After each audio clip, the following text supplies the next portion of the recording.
So we have just discussed the biography of Aaron Copland, and now let's look at his importance and influence in American music and in the future of American music. First, let's look at the new aspects for American music.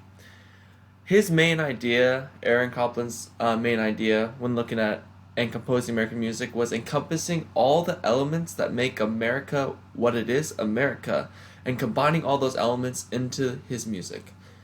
So what I'm saying is American music existed. Yes, it already existed, but Copland took that a step further. He did not see America as one certain not he did not see he did not compose his music with certain aspects or cultural or genre aspects.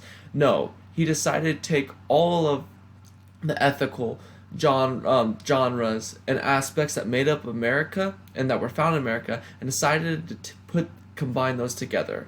And we see this when he combines jazz, Latin music, and folk music.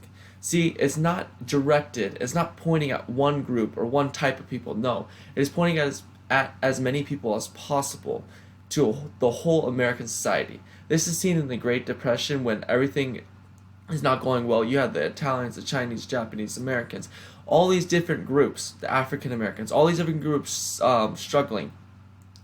And he came with his music and directed his music not only towards one certain ethnic group, but towards everyone, to try to bring them all together during such a hard time. A few very famous songs composed by him are El Salon Mexico, Fanfare for the Common Man, and Appalachian Spring. These words that I'm about to say are words that encompass his idea of what American music should be like to the point, crafting sounds that would be seen as American in its scope. Next, we will look at how he changed ballet in America. Ballet transformation in the U.S. Was because of Aaron Copland. His most famous ballet play and music he did was Billy the Kid. It is very American, meaning that usually when you listen to ballet music, it has a European or classical twist to it.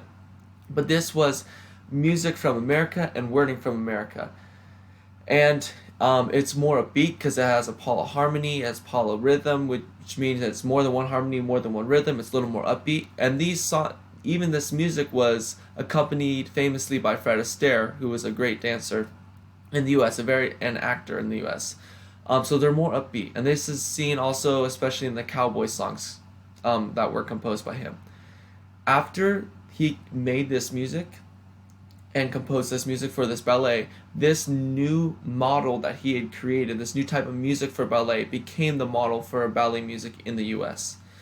And touching back on what he thought American music should be like, he said these words after he composed, after Billy the Kid, that music was released to the public. He said, "I cannot remember another work of mine that was so unanimously received," meaning that he had reached the whole entire American society, not a certain group, but had accomplished his goal of reaching out and being accepted unanimously by all of the U.S.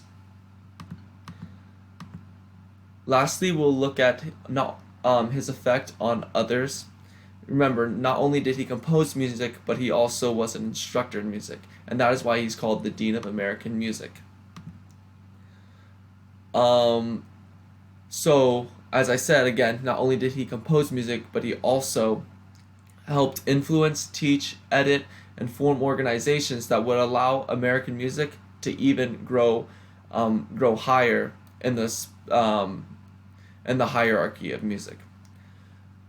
For example, he worked at Tanglewood, and there he was the chairman for 25 years, composing books, teaching students, giving speeches, and just allowing American music to develop more by teaching what he knew and what he had developed to those to his students and to those around him.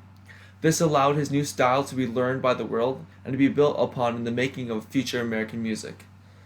This allowed future musicians to try to encompass all the cultures and aspects and elements that make America, America.